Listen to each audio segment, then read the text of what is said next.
You know who it is, and you know what time it is. Time to piss off some feminists, trad cucks, and whoever don't want to know the truth. Oh well, let's get started.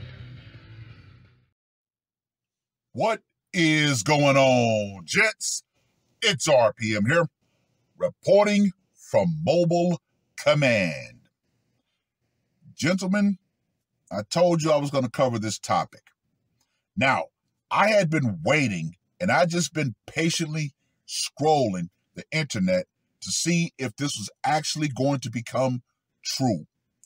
And yes, this is now starting to happen. Now, this article was published on the 15th of November. Divorce lawyers see spike in filings following the 2024 presidential election. Ah, yes. No-fault divorce. Gentlemen, I've always said this, and I will continue to say this. No-fault divorce keeps husbands held hostage in bad marriages with totally unstable wives. Quote unquote, till death do us part is a vow most married couples hope to keep when they say, I do. Now, if memory serves me correct, I think that part has actually been taken out of the new marital vows. Just, if I'm wrong, I'm wrong. But in the wake of this year's divided presidential election, some Americans are calling it quits based on who their spouse voted for. Let's go ahead and correct that statement. Some American women are calling it quits based on who their husbands voted for. As a result, divorce attorneys are being flooded with calls.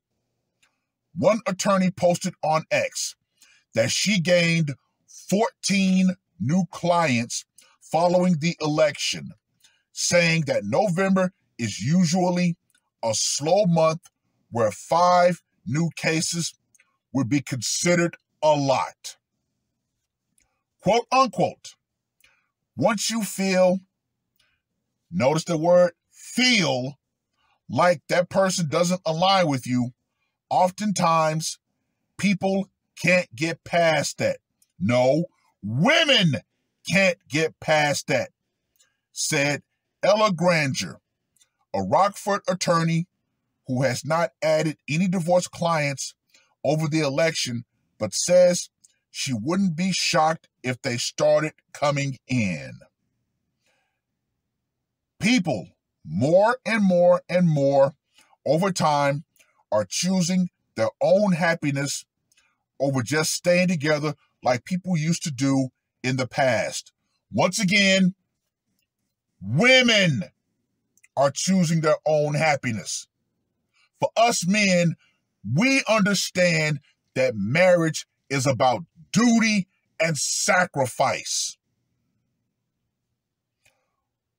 Once you feel like that person doesn't align with you, oftentimes people can't get past that. Granger says couples often fail to have discussions around hot button topics like politics until it's too late. No.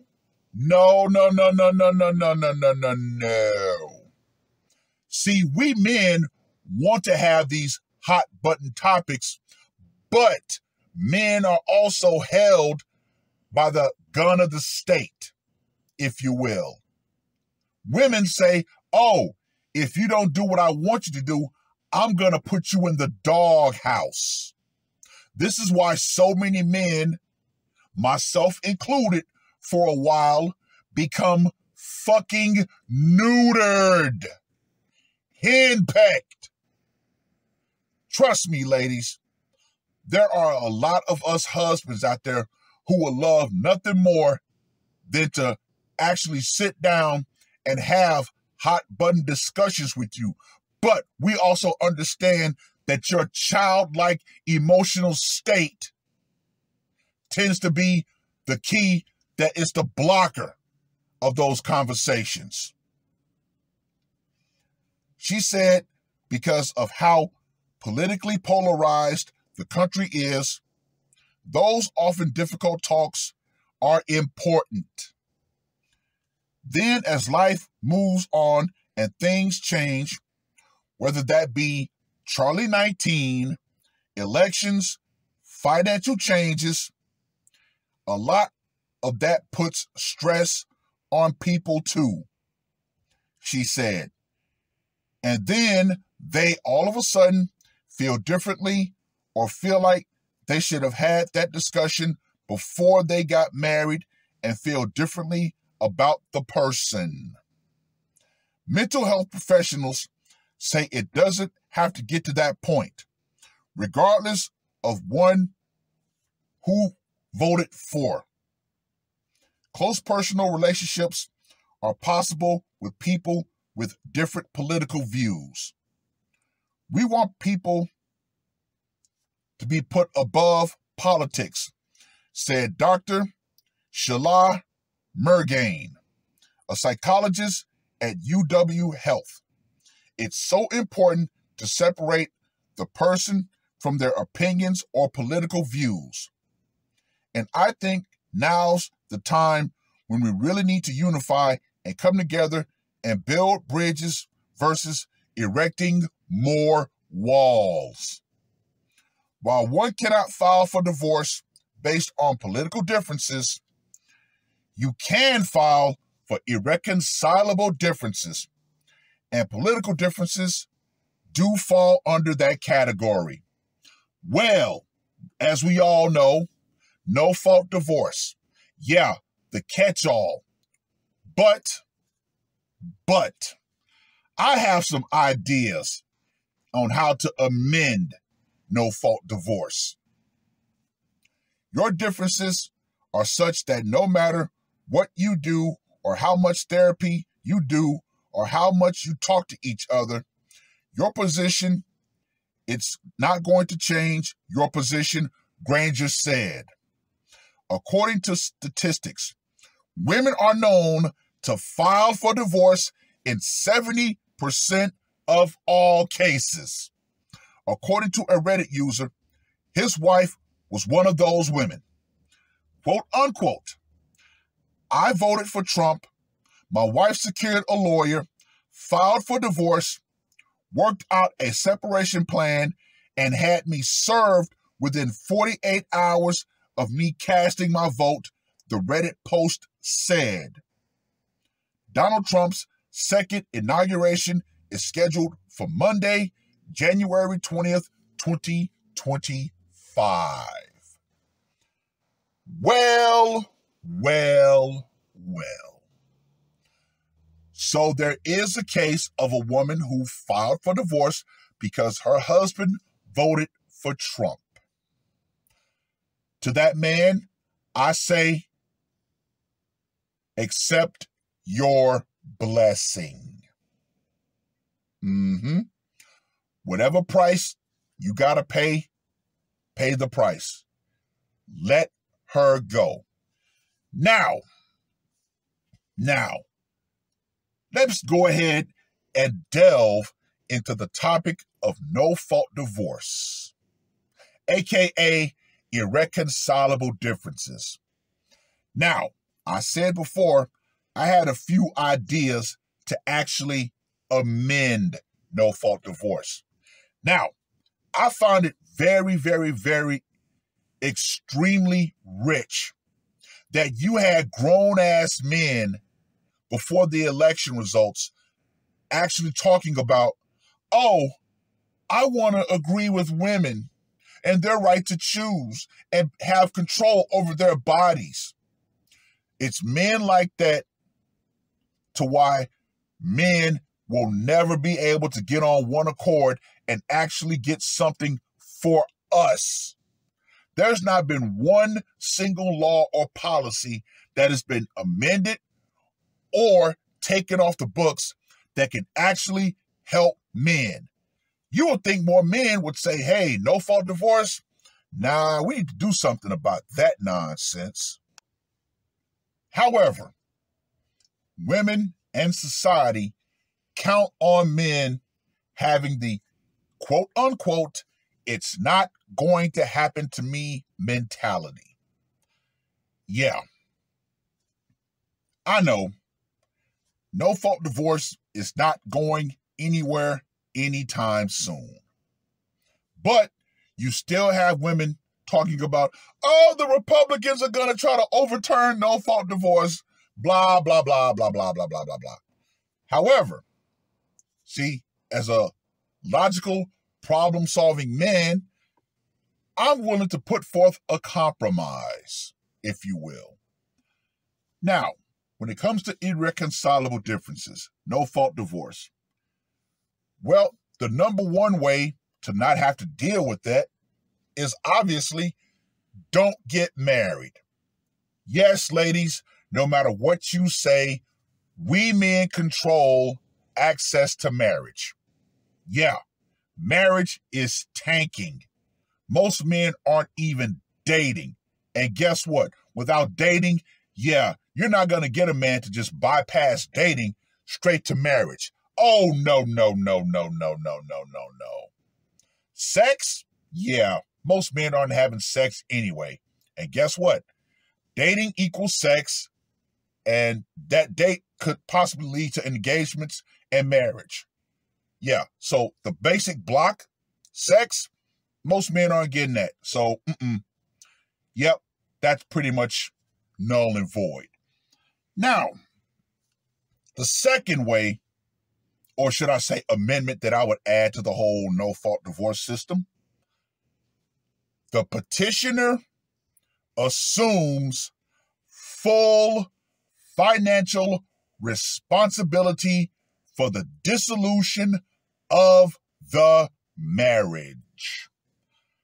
Oh, I know women's heads would explode with that one. What do you mean that the petitioner should assume full financial responsibility? It's real simple, ladies. You keep no-fault divorce. However, if you want out of that marriage, you're going to pay for it. No more putting that cost on the husband who 9 times out of 10 got completely and totally blindsided by that divorce. You heard what this man said. Within 48 hours, she got a lawyer, got a separation plan, and had him served. That was a complete and total fucking ambush. And guess what? He's going to be made to pay for it. Oh, hell no. No. If she had to pay her way out of that marriage, I guarantee you she would have at least had a conversation with that man. But nope. Divorce is far too frivolous. It's far too convenient. Now, another amendment that I would make to the whole no-fault divorce process, division of community property. As a matter of fact, I would take community property completely off. Yeah. See, that's another reason why a lot of husbands are held hostage in loveless, sexless, dead marriages, because they don't want to lose all of the property that they've purchased under the guise of being a good provider. Gentlemen, just a humble bit of advice. If you know a guy that is still considering marriage in this awful day and age, give him this advice. Do not own anything while he is married. Don't do it. If you're going to have a place, rent the place. Cars, lease them. the less you own, the less that can be used to put a slave collar on you to keep you performing. Yeah. Don't do it. Assets are often used as a way to keep that man on that plantation. Another thing that I would amend in regards to no-fault divorce: alimony. Alimony, alimony, alimony. Now, when it comes to that, it will come in two distinct areas. Area one, if the woman is a housewife that hasn't worked for a bit of time, she gets 2 years of alimony. And after that, she's cut the fuck off. 2 years should be more than enough time for her to secure a job and start working for herself. If both people are working, then there is no alimony. Yeah. See, that right there removes the cash and prizes incentive.